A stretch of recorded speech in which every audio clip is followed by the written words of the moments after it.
Pagod lang. Pagod na sa biyahe. So, rain na kami. Baring. Transfer na kami ng Baring.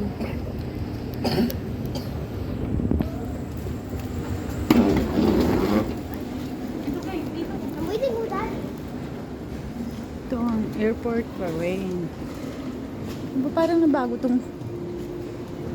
Parang nabago yung airport nila, no? Hindi pa ganito nung ano eh.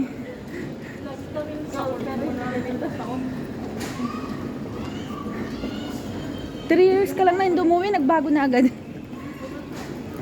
Gumanda.